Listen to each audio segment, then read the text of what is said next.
Tonight we'll be talking about a topic that I feel personally connected to, and the title of the topic is, we're made to believe in order to be successful, we need to study, work in a popular and exclusive scene. Now, adolescents and millennial generation, some a little bit younger than me, some a little bit older, there are many influential factors today that make us think that in order for us to be successful, to set an income that's gonna that we need to commute to a popular workplace, or that we need to attend the most prestigious university. Now, let's go through a simple example. Like, let's say there's a young person that's just been graduated, and now they commute to a workplace, to, let's say, a popular corporation in Paris. Now, they will assume that this is the last stepping block of success for them. Now they're going to think, because I work in such an exclusive and a popular area, the city of Paris, that now I'm generating success and an income that's going to set me for life. Here I have a diagram that's going to support me to show that this is not always the case. Now, also, before I explain this diagram, these people that attend these prestigious universities or commute to such popular workplaces, they would either sacrifice a lot financially or emotionally. Now, as you see the blue curve, it suggests real tuition fees. And the curve below, the pink one, shows the real earnings of full-time workers. Now, these people, as I said, they're thinking just because they work in a city such as Paris, that now they set an income that's going to set them for the rest of their life, when most of the time they don't realize where they work.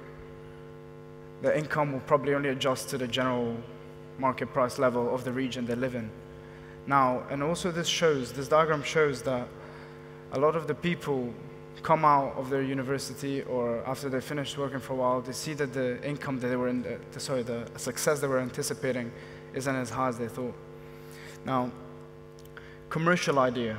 Now, there's this theory that I believe in, that the 20th century educational system, specifically talking about universities now, have been tailored and altered by commercial influences of big business gurus. And it made me think, for example, why are prestigious universities, or why such popular and exclusive cities in the world, why are they so expensive to attend? Now, here in the next slide, the head title, High Price, High Quality. Now, we're going to talk about the California State University a little bit. This is a perfect example. We can see that the undergraduate tuition fees are absolutely skyrocketing in comparison to the anticipated inflation. Now, we associate, well, it is normal in the human psychology that we associate high quality with high prices, and it's often abused by businesses, for businesses such as universities as well, not corporations, universities abuse it as well. So, California State University, as we suggest, that it's high quality because it's really expensive. Now, where does it say that 100% of the time California State University performs better than another state university in the California state? As you can see,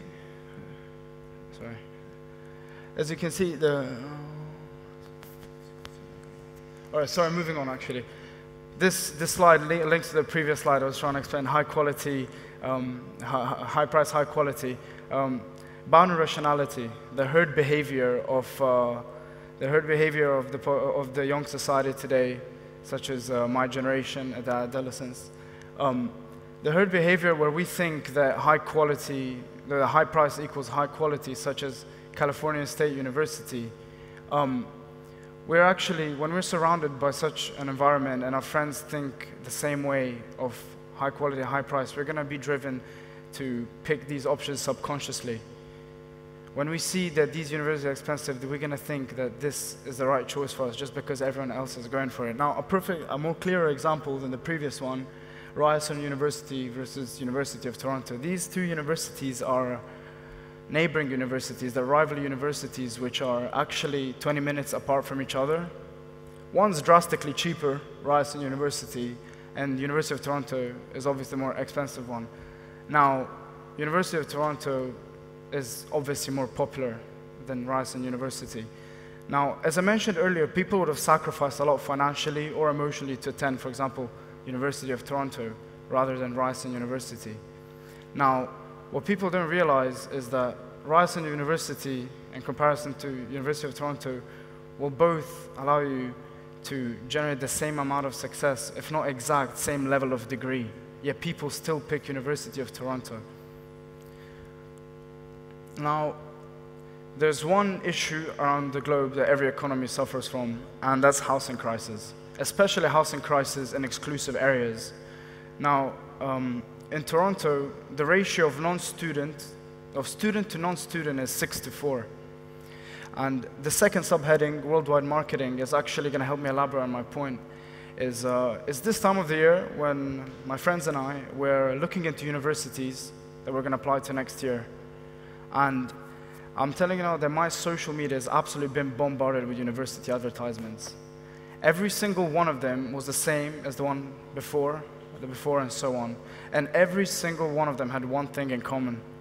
Each one of them said stuff such as, come to London School of Economics to pursue your best career as an economist.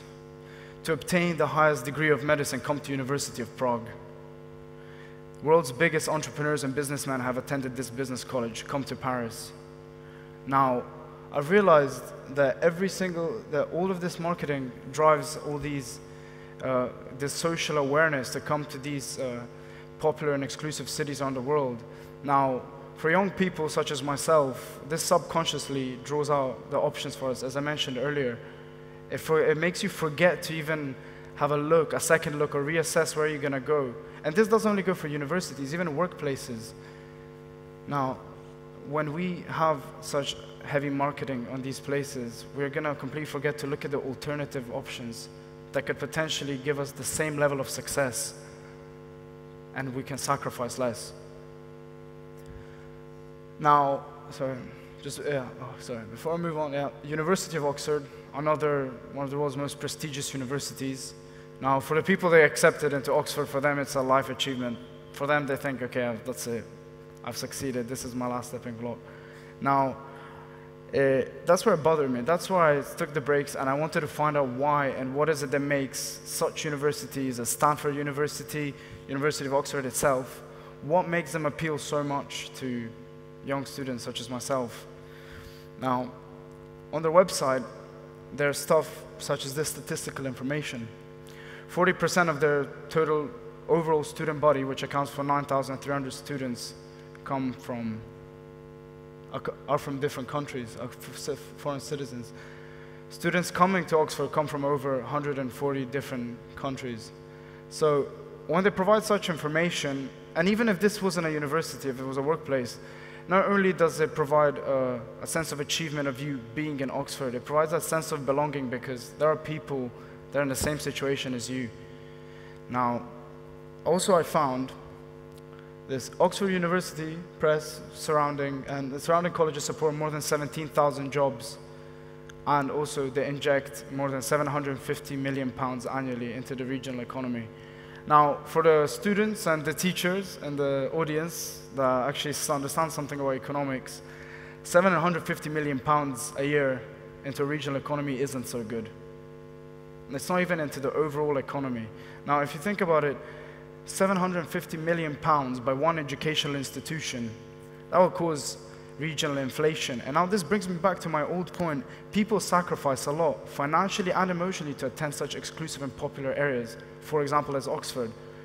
Now, students living in Oxford will have to suffer from that regional inflation. Now, moving on, I also found some information that makes Oxford not look so appealable to students. Last year, 11% of people have dropped out. 24 students, which accounts for 227 students, did not even return to Oxford to finish their studies.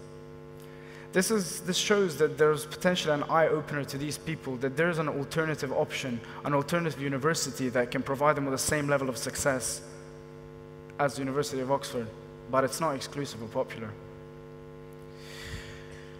Now, before we move on, actually, there are just a few brief examples I want to give to the audience of entrepreneurs that have reached huge amounts of success today, yet they did not choose to go to university, nor did they attend one university that's prestigious or commuted to another popular corporation or whatever.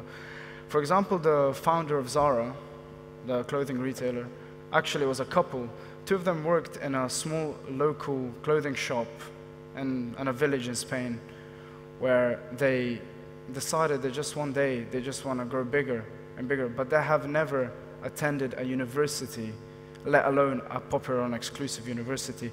And next one, I'm pretty sure we're all familiar with Bridgestone tires, the world's leading tire manufacturer. The person who actually, the founder, was a Japanese farmer who actually started off selling rice. Now, think about it, a Japanese farmer starting a world's leading tire manufacturing. Now, the last example to close this off, to wrap up my talk, this behind me, this is my last name. It means green in Arabic. Now, a quick story about my uncle. At the time when uncle was my age, he was looking into universities, and he was not in a really good position. All of his friends were looking into popular universities and prestigious universities around the world, Stanford University, some of them went to London, Berlin, and so on. Yet he was the early on who, he had the choice, but he didn't pick to go. Now, my uncle decided to move into the Netherlands, to a small northern countryside village, well, back in the day it was a village called Friesland, where he wanted to study agricultural management. His university was absolutely no bigger than one lecture hall, one classroom, and a dorm that could barely accommodate 30 to 40 people. If you look at this brand behind, he currently specializes in dairy production. This business has been running for the past 40 years, and today it dominates the Middle Eastern market for dairy products, in comparison to his friends that have all dropped out of university. So, what does success mean to you?